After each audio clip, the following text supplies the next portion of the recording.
Light-hearted. Offbeat. Stories That are not necessarily the news. All right, ever heard of a lady called Cyril Forbes Bonetta? She was a Yoruba princess from West Africa who was orphaned and enslaved at the age of 5 by nearby Dahomey invaders who intended to kill her in a human sacrifice. She became Queen Victoria's goddaughter after a British Royal Navy captain convinced Dahomey's king to spare her life. Dahomey team existed in what is now known as Benin in Africa. Yeah, just so we know.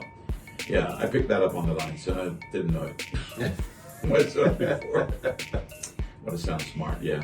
In 1992, the High Court in Australia, this is bizarre, recognized for the first time, and I know this is going to shock Karishma, that Aboriginal people had rights over land since they had inhabited it before the British settled. And here is an awful truth. Until the 1970s, you could get a license in Australia to hunt Aboriginals. You can check the Melbourne Museum to see a copy on display. Sickening. Wow. That really hurts my heart. Yeah. Yeah? Until the 1970s. That's not that That's long not. ago. Yeah, I was about to right. say it. Yeah. Yeah. That's scary. It's more than scary, right? All right, you've all heard, I hope, of St. Mark's Square in Venice, have you? Yeah. No. No? No. It floods pretty much every year. All those. I said, Mark Square. You gotta be kidding me. Oh, They've yeah. got all, Yeah. Got all the high-end stores and so on. Anyhow, That's right. So I've been there, been to Venice, and I've seen the pigeons. I mean, hundreds and hundreds of pigeons in the square. But all around the square, all these high-end stores. I mean, you name any high-end brand, It's there. and it's there in St. Mark's Square.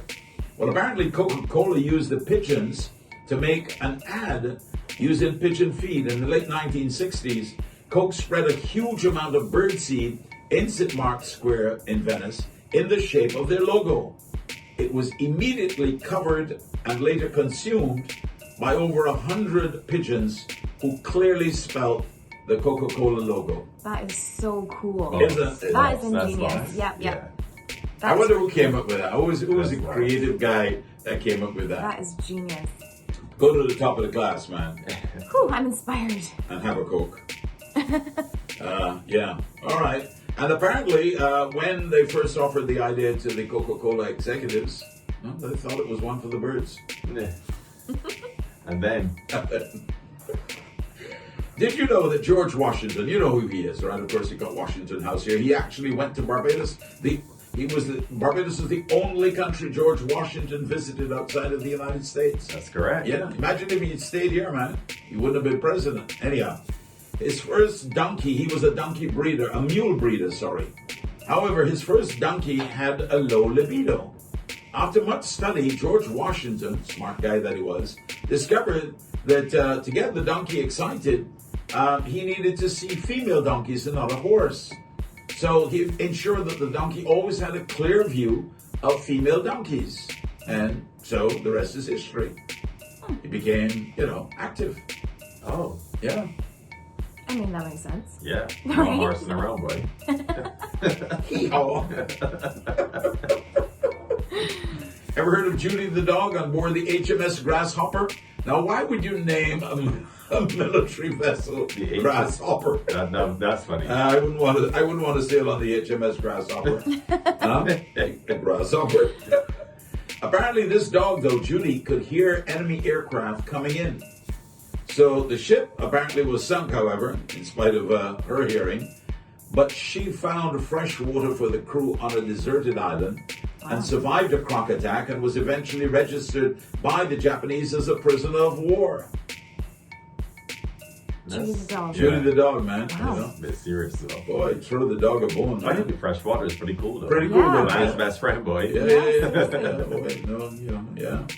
All right, ever heard of another guy staying in Japan? Toyotomi Hideyoshi. Toyotomi Hideyoshi. Say it fast.